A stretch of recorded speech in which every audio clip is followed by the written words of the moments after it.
हुंका नायक रणसिंह चालला रणमेली तलवार. मी आहे ना तुमच्या सोबतीला, तुमची धर्मपत्नी अर्धांगिनी. पंथनी मला काय बी लिहिता वाचता येत नाही, तेव्हा शिकवाल ना तुम्ही मला शिकवाल ना. मी या धरतीची पाठी आणि या बोटाची लेखणी करेन आणि सारं काही लिहीन आणि तुमच्या खांद्याला खांदा लावली ना तुला धाडस करेन. तेव्हा शिकवाल ना तुम्ही मला शिकवाल ना. मैं एक स्वतंत्र विचार करणारी स्त्री, समाजातील वाईट अनिष्ट रूढींना ओरडून टाकणारी मी एक तेजस्वी रागिनी.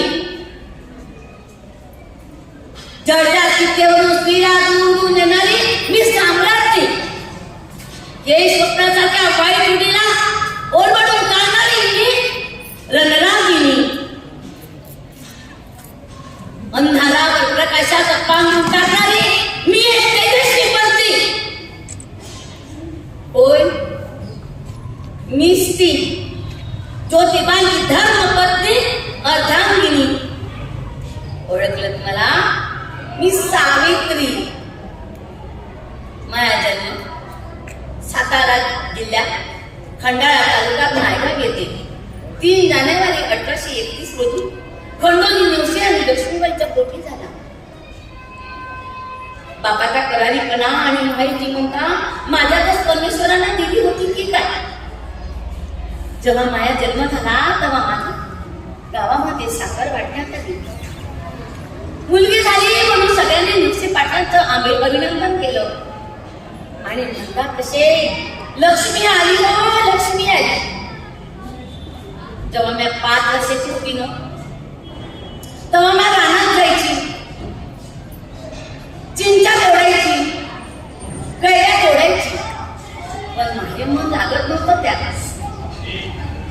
मला मी वाटायचं की खूप शिकावं, मोठं व्हावं आणि नाव कमवावं. जेव्हा मी 9 वर्षाची झाली तेव्हा मला लग्न लावून दिलं ज्योतिबा. त्यावेळी ज्योतिबा होते 13 वर्षाचे आणि मी होती फक्त 9 वर्षाची. पुण्याच्या सगुना आता नेहमी नायगावला यायच्या. त्यांच्या डोळ्यातून मी सुटू शकली नाही. लय सुंदर आणि गुणवान पोरगी आहे. आपल्या ज्योतीसाठी तर या मुलीला पसंत केली आपण तर खूप छान होईल.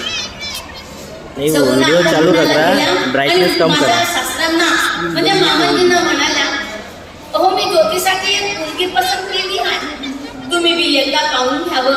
एकदा जर तुमच्या डोळ्यात धरली तर देऊ लग्नाचा बाल होतो. आणि माझ्या मामाजींनी म्हणजेच गोविंदरावांनी मला बघितलं. त्यांच्याही डोळ्यातून त्या माझ्या मस्तिष्क तारून सुटू शकलं नाही. त्यांनी बी होकार दिला आणि दिला आमच्या लग्नाचा बाल घडवून. लग्नानंतर सासर आणि माहेर दोन्ही सारखी. मला माहेरचं प्रेम मला सासरी मिळत होतं. सगुना आका नेहमी माझ्यावर माहिती पाकड घालायची. मामांजी तर सारखे प्रेम करायचे. मुलीप्रमाणे मला जपायचे. साऊ तू सून नाही आहेस ग, तू आमची लेक आहेस लेक म्हणून खूप जीवाभावाने प्रेम करायचे ते माझ्यावर. आणि पती तर काही सांगूच नका, खूप छान वागत होते. सासर आणि माहेर मला दोन्ही सारखीच वाटायची. पण जसं सूर्य चंद्राला ग्रहण लागते ना तसंच माझ्या समाजालाही ग्रहण लागलं होतं.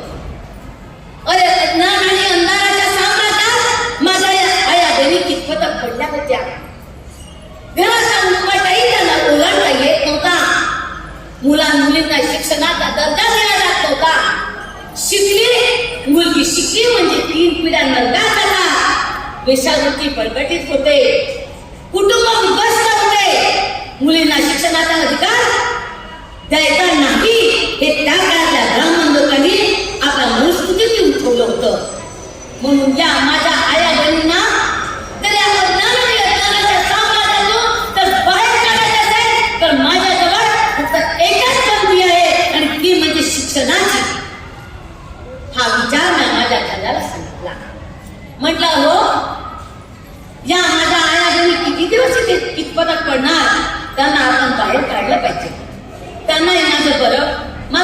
ऐकलं त्यांनी आणि मला म्हटलं साऊ, अगं तू जे बोलते आहेस ना ते अगदी सत्य आहे.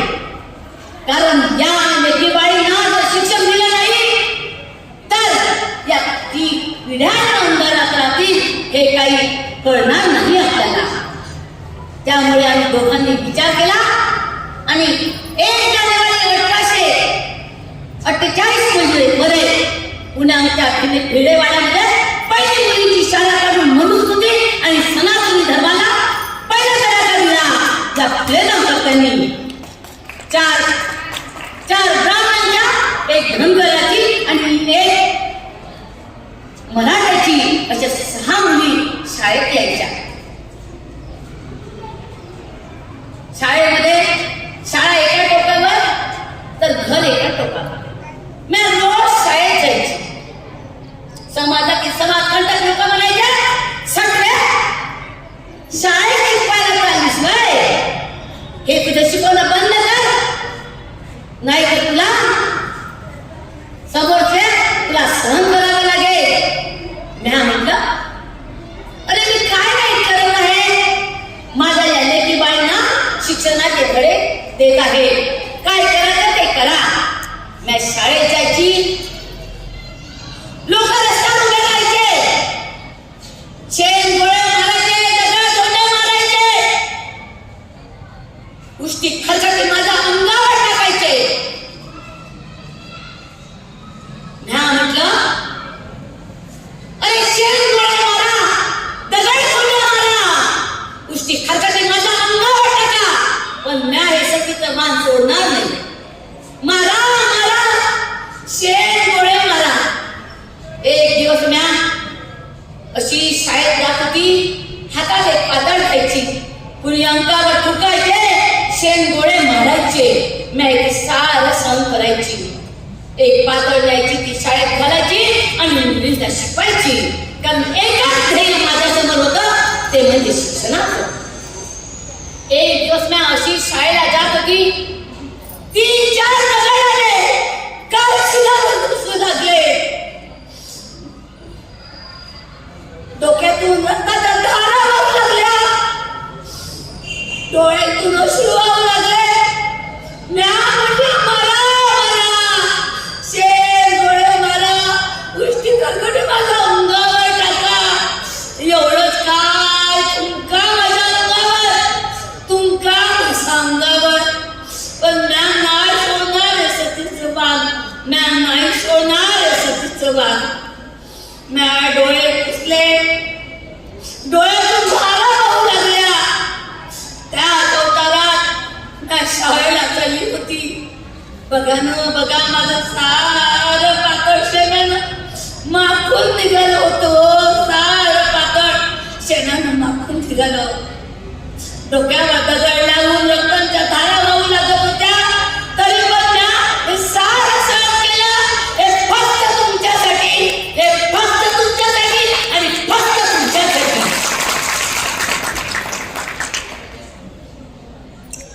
मला तुमच्यासारखंच मातृत्व हवं होतं, पण परमेश्वरानं माझी कधी क्रूस उजवली नाही किंवा माझ्या मातृत्वाची झोळी पडली नाही. मला सारखं समाजाचे लोक टोमणे मारायचे, वांजोटी शब्द कानावर यायचे. ज्योतिबा म्हणायचे, सारू अगं आपल्याला मुलं बाळ झाले नाही म्हणून काय झालं? अरे विश्वाची तर तू आई बनू शकतेस ना, काय कमी नाही तुझ्यात आणि माझ्यामध्ये. सारखे मला समजवत होते, पण वांजोटे शब्द माझ्या कानावर येऊन माझे कान बधीर करत होते. माझ्या मायेचे लोक ज्योतिबांना म्हणायचे, अहो सावित्रीला जर मुलं बाळ होत नसेल तर तुम्ही दुसरं लग्न करा. माझे घरी त्यांना म्हणायचे, तुम्ही जर सावित्रीचं लग्न जर लावून देत असाल दुसरं, तर मी पण दुसरं लग्न करायला तयार आहे. आहात का तुम्ही? साऊचं दुसरं लग्न तयार करायला. सगळ्यांनी मानाखाली घातल्या आणि मी सुद्धा म्हटलं, मला मुलं बाळ झाले नाही तरी चालेल, समाजाची मी पर्वा केली नाही, पण ज्योतिबांशी साथ देण्याचं ध्येय मी माझ्या मनात ठरवलं. आणि अमृताची भूक मी काशीबाईला झालेल्या त्या हाताने काशीबाईचं बाळपण करून तिला जो मुलगा झाला त्याला माझ्या गोटी पोटाशी घेतलं आणि त्याला मी दत्तक पुत्र मानलं. तो होता माझा डॉक्टर यशवंत. ऐका या काशीबाईची गोष्ट.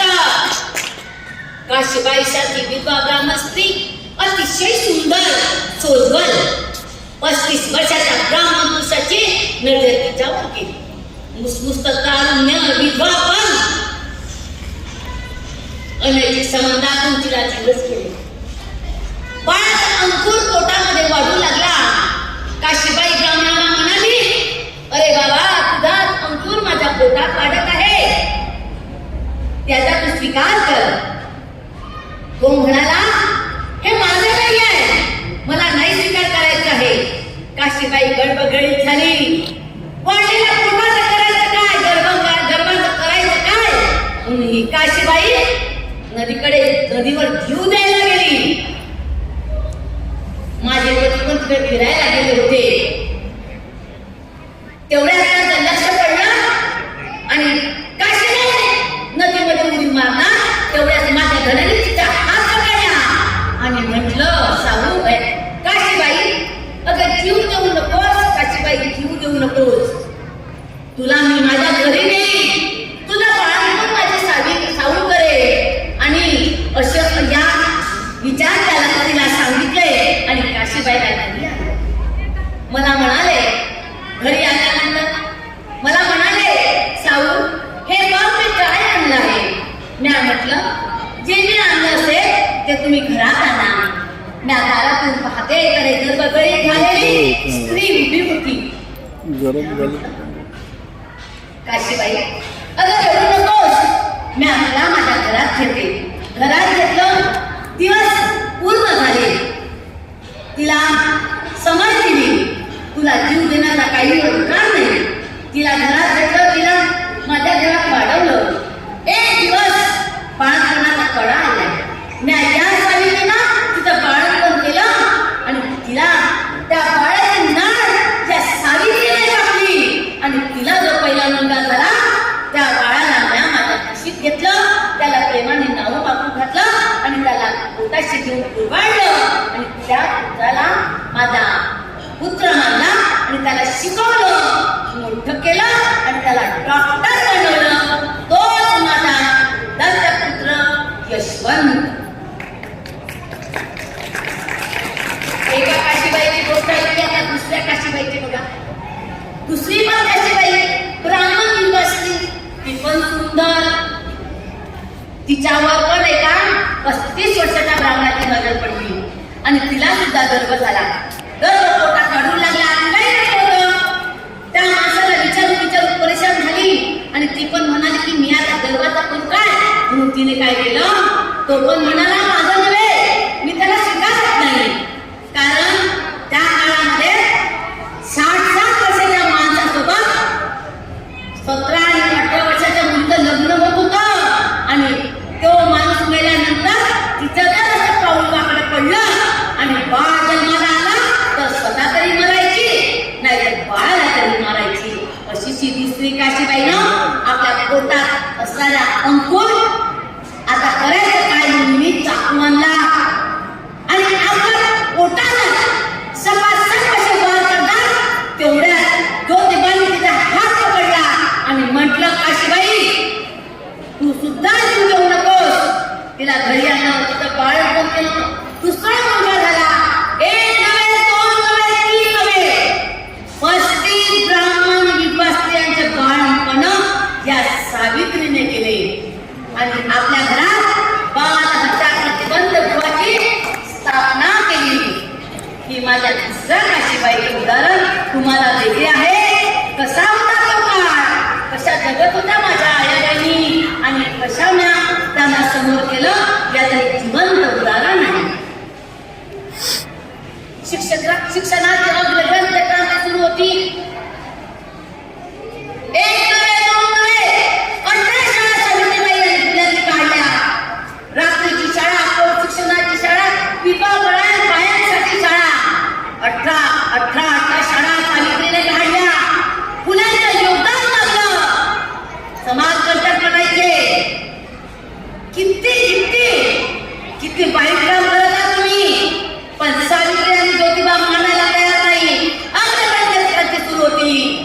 ही क्रांती.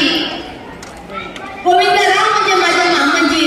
त्यांना लोक भडकवत होते, म्हणत होते तुमचा मुलगा आणि सावित्री हे कार्य चांगलं करत नाही आहे, वाईट काम करत आहे. आता त्यांना कार्य करायला बंद करत पाडा, अन्यथा त्यांना घराच्या बाहेर काढा. एवढं सुंदर विश्वाचं जग होतं आमचं. लोकांच्या सांगण्यावरून गोविंदरावांनी म्हणजे आमच्या मामांनी आम्हाला घराच्या बाहेर काढलं, घातल्या वस्त्रांशी.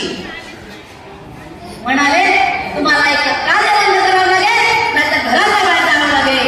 आम्ही म्हटलं आमचं कार्य बंद करणार नाही, घराच्या बाहेर निघावं लागलं तरी चालेल. ज्योतिबांच्या समोर म्या निघाली, माझ्या सभा समवेत ज्योतिबा निघाले. आम्ही घराच्या बाहेर निघालो फाटक्या वस्त्रांशी. दाराच्या बाहेर आलो, डोळ्यातून मशी वाहत होते की ज्या मामांनी आम्हाला डोक्याशी कोपरायला माईची पाकर घातली, त्या सासरने आम्हाला घराच्या बाहेर काढलं. केवढं हे अनर्थ, केवढा अनर्थ काय केला असेल बरं. आणि तेवढ्या उस्मान शेख नावाच्या मुसलमान माणसांनी आम्हाला आमच्या घराच्या गोष्टीमध्ये आपल्या जागा दिली, घरातील भांडे दिली, कपडे दिले आणि आमच्यासोबत कार्य करणारा उस्मान शेख नावाचा 20 मिनिटं झाली. उपकाराने कधी विसरणार नाही. ज्योतिबांनी मला शिकवलं. मिचेल नावाच्या सिंचन डिक्शनरीमध्ये माझं शिक्षण झालं. पहिली स्त्री शिक्षिका आणि पहिली मुख्याध्यापक कार्य मला लागलं त्या सावित्रीला. शिक्षणाची उद्योगांत क्रांती सुरू होती. मेजर कॅनीच्या कालावधी क्रांतीची मशाल ज्योतिबांची आणि सावित्रीची गेली. त्यांनी आमच्या पुण्याच्या विश्रामबागेमध्ये प्रतीक सत्कार करायचं ठरवलं. मुक्ता सावे नावाच्या एका मातंग समाजाच्या मुलींनी तेव्हा सत्कारामध्ये त्यांनी सांगितलं आम्हाला खेळणी नको आहे, आम्हाला फक्त पुस्तक पाहिजे आहे, आम्हाला वाचनालय पाहिजे आहे, आम्हाला आता खेळणी नको आहे. आणि 4 दिवस माझ्या विद्यार्थिनींनी आपापले वाचन करून दाखवलं. एक नव्हे, 2 नव्हे, 30 विद्यार्थिनींनी आपलं वाचन करून दाखवलं. आणि इंग्रजाला धडकी वाटली की आता यू आर ग्रेट म्हणून इंग्रजांनी आम्हाला शब्द दिले आणि त्यामध्ये आमचा सत्कार झाला. पुण्याच्या विश्रामबागेमध्ये जेव्हा आमचा शाल श्रीफळ देऊन सत्कार झाला त्यावेळेस दारावर माझे मामाजी आमचे अश्रू ढाळत होते. सत्कार समारंभ आटोपला. मुक्ता सावे नावाच्या मातंग समाजाच्या बालिकेला जेव्हा खेळणी नको, वाचनालय पाहिजे हे शब्द जेव्हा त्यांनी ऐकले त्यावेळेस इंग्रज अधिकाऱ्यांनी माझ्या शाळेच्या वाचनालयामध्ये 5,000 रुपयाची पुस्तके त्या काळात दिली आणि सगळ्यात मोठं वाचनालय आमच्या शाळेमध्ये झालं. जेव्हा आम्ही सत्कार समारंभ आटोपून जेव्हा दारात गेलो तेव्हा मामाजींनी अश्रू ढाळत होते आणि म्हणाले अगं सावित्री, अगं साऊ, तुला या हाताने आम्ही बाहेर काढलो पण तुम्ही आता माझी लेकरं झाली आहात. या माझ्या घरात या, माझ्या हृदयात या, माझ्या छातीजवळ या असे मामाजी म्हणाले. पण ज्योतिबांनी सांगितलं होतं तुम्ही आता आमचे नाती. जेव्हा उत्तम कार्य करायला लागलो तेव्हा तुम्ही आम्हाला वाईट टाकलं. त्याच कार्याची आज किंमत झाली. आता तुमच्या घरात येणार नाही, फक्त आम्ही त्या उस्मान शेख नावाच्या पडळीमध्ये राहून कार्य करूया. आणि म्हणून ज्योतिबाजी आपल्या वडिलांचं ऐकलं नाही आणि मला घेऊनच ते पुढे झाले. आणि शिक्षणाच्या क्रांतीचा खूप व्याप वाढत गेला. त्यानंतर आठवते मला ती रात्रीचे 12 वाजले होते. धन्याला दिवसभर काम करून धन्याला झोप लागली होती पण मला काही झोप लागत नव्हती. म्या दारावर टकटक कसा आवाज झाला. म्या म्हटलं उठा आणि उठा. दारावर टकटक कसा आवाज होत आहे. कंदिलाची वाट हळूच मोठी केली. धन्याला म्हटलं कंदील घ्या आणि समोर व्हा. त्याच्या मागेच मी चालली होती. दार त्यामध्ये मी बघते तर काय, 2 नंग्या तलवारी घेऊन 2 मारेकरी आमच्या पुढ्यात उभे होते. बापरे, छातीत धस्स झालं. मी पुढे गेली आणि म्हटलं, अहो काय पाहिजे तुम्हाला, काय पाहिजे आहे? दरोडा घालायला आला की काय आमच्या घरामध्ये? आम्हाला मारायला आला होय? मारा, आम्हाला मारायला आला तर तुम्ही मारा आम्हाला. फुले जातात तर कधी मनाला भीत नाही. आणि त्यांनी आपल्या तोंडाला दुःखे पडले होते, काळे कपडे परिधान केले होते, हातात 2 नंग्या तलवारी. मी एकाचा बुरखा ओढला आणि म्हटलं, खबरदार, पुन्हा ज्योतिबांच्या वाटेला जाणार, पहिला मुंडा तुला पडेल. आणि सावित्रीला त्याचा बुरखा फाडला आणि त्याला चेतावणी दिली. त्याचं नाव होतं धोंडीबा. ज्योतिबा म्हणतात, अरे हाच तर आपला ज्योतिबा आहे, आपल्याला मदत करणारा. आणि हा त्याला आपल्या जीवावर उठला. ज्योतिबाने त्याची उगारलेली तलवार आपल्या हाताने खेचली आणि तो हात राहिला आणि शब्द झाला. दुसऱ्याच्या तोंडावरचा बुरखा पडला, तो होता रामची रोडे. हो, हा तर होता आमच्या शारदाचा बाप. त्याची शारदा माझ्या वर्गात येत होती, तिला मी शिकवत होती.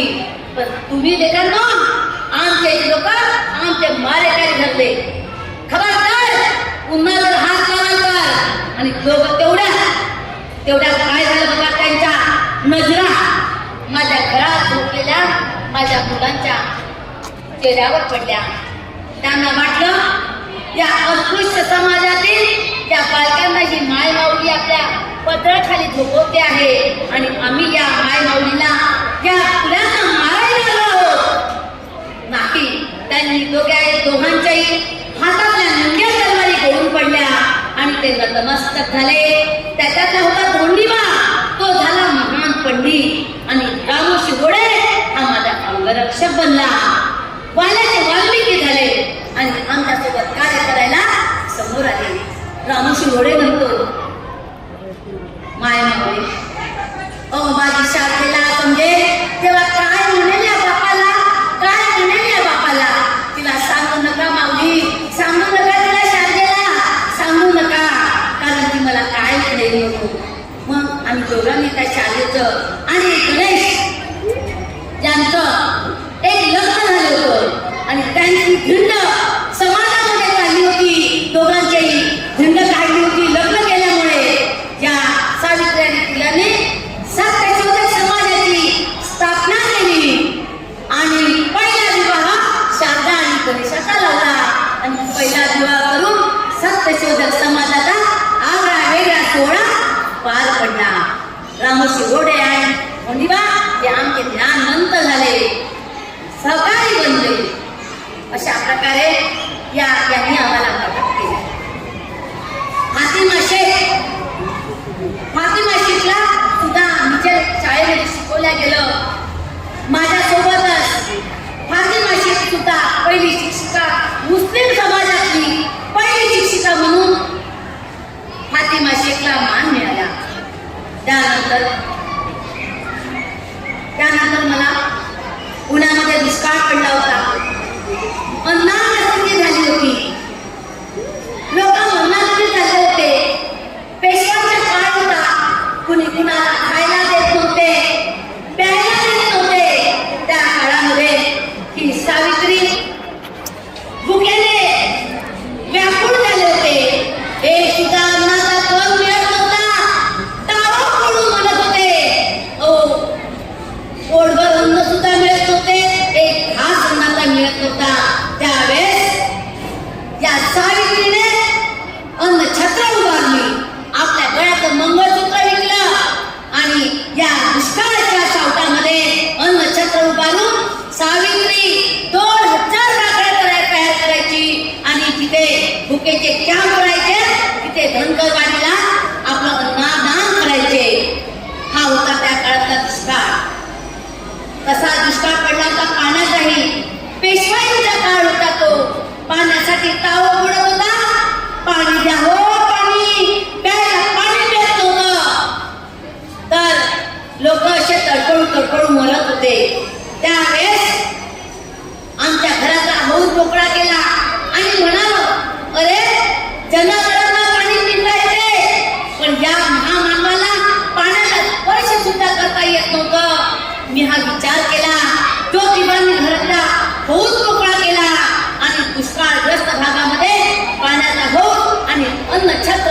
चालवून या सावित्रीने सगळ्यांची भूक आणि तहान सामावली. तेवढ्यामध्ये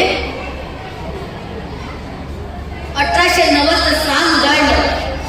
माझ्या धन्याला अर्धांगवाईला झटका आला.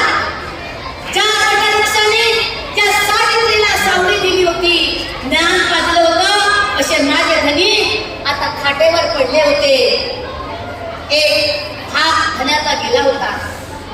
ना म्हणायची, ज्योतिबा माझे धनी. म्या म्हणायची, अरे तुम्ही वटवृक्षाने मला सावली दिली आहे, आता कसं होणार? सारखे ज्ञान पाजत होते, ज्ञान देत होते.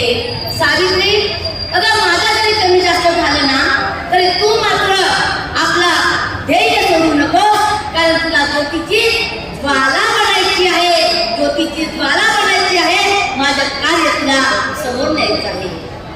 सहकारी यायचे, भेटी देऊन जायच्या, पण त्यांना काही मार्गदर्शन करत होते तर काही हाताने गुणवत होते. एक दिवस सहकारी आले, बसले. ज्योतिबा सगळ्यांचे हातात घेतले, माझा सुद्धा हात घेतला आणि म्हणाले, सावित्री तुला डगमगायचं नाहीये बरं का, तुला कार्य पुढे न्यायचं आहे. सावित्री, तुला कार्य पुढे न्यायचं आहे. 28 नोव्हेंबर रात्रीचे 2 वाजून 27 मिनिट झाले आणि माझ्या धनाला काळाचा निरोप आला. माझे धनी धाराती पडले, गतप्राण झाले, अनुताप निघून गेले. म्या सावित्रीला टाळो पडला. म्या म्हटलं, धनी या सावलीला आता कोण समावून घेणार आहे? धनाने म्हटलं होतं, अगं मला अग्नी देऊ नकोस सावित्री, मला अग्नी देऊ नकोस. मला आपल्या हाताने घराच्या मागे मातीमध्ये पुरवशील. आणि शेवटी माझे धनी गेले, माझे धनी गेले, माझे करतात, माझे धनी, माझा मित्र, माझा सखा, ज्याने मला वटवृक्षाची सावली दिली. तेवढ्यात अंतयात्रेची तयारी सुरू झाली. म्या म्हटलं, माझ्या धनाची शेवटची इच्छा म्या पुरवणार. त्यावेळेस तेवढ्यात नगरपालिकेची गाडी आली आणि म्हणतात की तुम्हाला अग्नी देता येणार नाही, तर त्याच्या भरड जमिनीमध्ये आपण गटा करून अग्नीच द्यावा लागेल. खोदायचं, तुम्ही तिथे करू नका. आणि तेवढ्यामध्ये माझ्या धनाची शेवटची यात्रा सुरू झाली. माती देता आली नाही. धनाने मला सांगितलं होतं, अगं या माझ्या नातेवाईकांनी शंकरला पुढे रेल भंडार उचलला आणि माझ्या समोर वाईट लागले. त्यांना माझ्या शवालाही हात लावू देऊ नकोस सावित्री, त्यांना माझ्या शवाला हात लावू देऊ नकोस. मी अनंत यात्रेची तयारी सुरू केली. समोरचं यशवंता समोर आला. शेवटची यात्रा सुरू झाली. यशवंताला बाजूला केलं. बाबाजी पुढे समोर आला आणि मला म्हणतो, कसा? मला म्हणतो, आम्ही फुल्याचे वंशज, आम्ही फुल्याचे वंशज, आम्ही यांची चिरडी धरणार, आम्ही यांना खांदा देणार. म्या म्हटलं, आतापर्यंत तुम्ही कुठे गेले होता? आतापर्यंत तुम्ही आमचे सहकारी बनले नाही, विरोध केला, या सावित्री ज्योतीला त्रास दिला आणि आता तुम्ही समोर आल्या, तुम्हाला सुद्धा हात लावू देणार नाही. तेवढ्या महाकाळ समोर आला, त्याला पण हात लावू दिला नाही. यशवंताला धरू दिला नाही, कारण तो आमचा दत्तक पुत्र होता. शेवटी म्या अंतसमयी चिरणी पकडली हातात आणि मशालीकडे जात होती. मागे प्रेम यात्रा येत होती. म्या समोर चालायची. एका मशालीमध्ये यात्रा येऊन पोचली, ठेवली. अगदी बदल करायची होती. चित्ता रचली गेली. धनाचं प्रेम अग्नीवर आपल्या रचलेल्या लाकडावर ठेवण्यात आलं. या सावित्रीने आपल्या धनाच्या शेवटच्या प्रेताला भडावली दिली. खूप रडली, खूप रडली. सावित्रीला वाटायचं, जगणाऱ्या चित्तेपुढे आपणही देहभान विसरावं आणि सती जावं. काय करत आहे मागे राहून? कोण करणार? काय करणार आपण मागे राहून?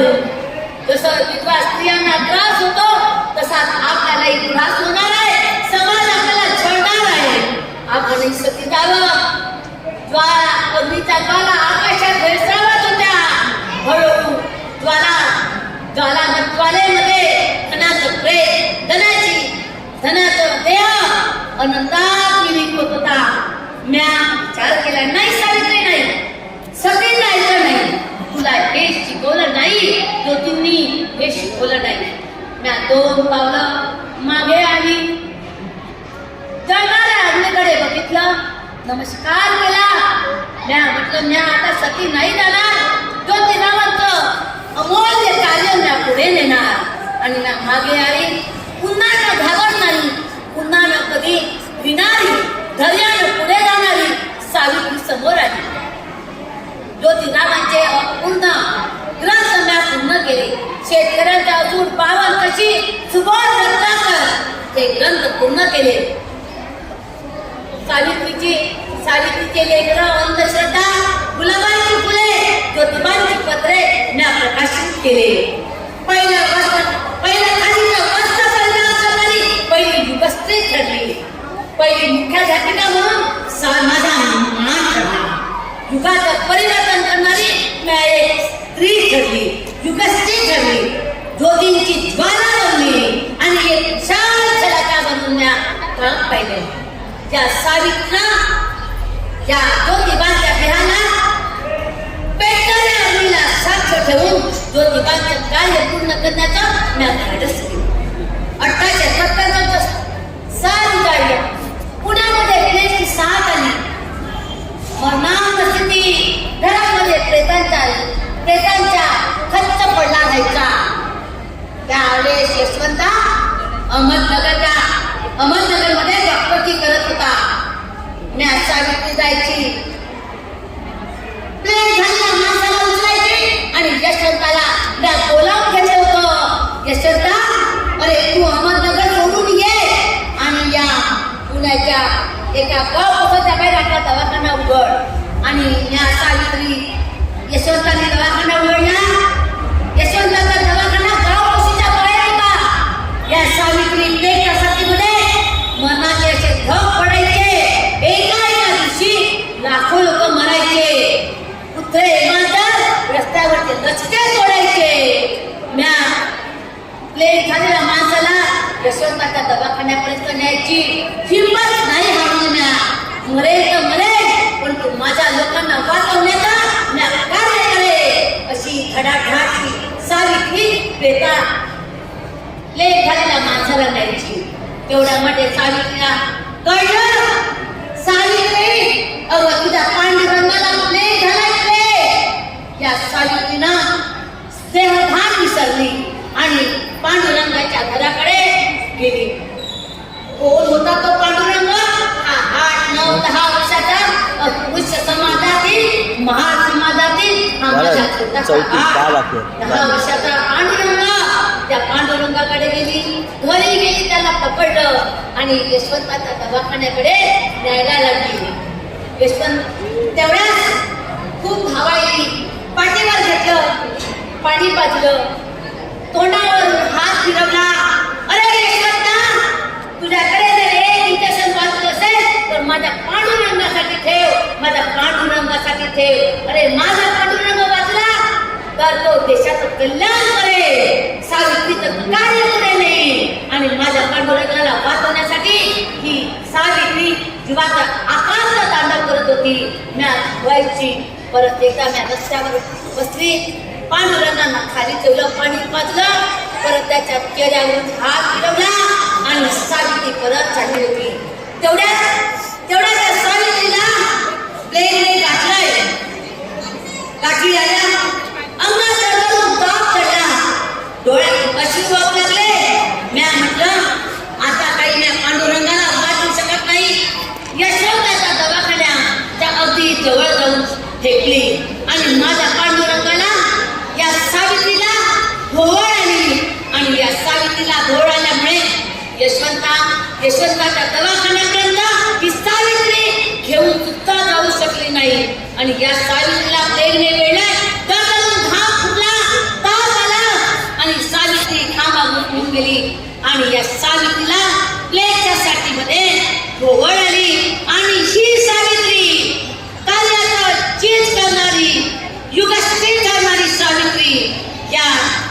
लेकच्या साथीमध्ये मरणार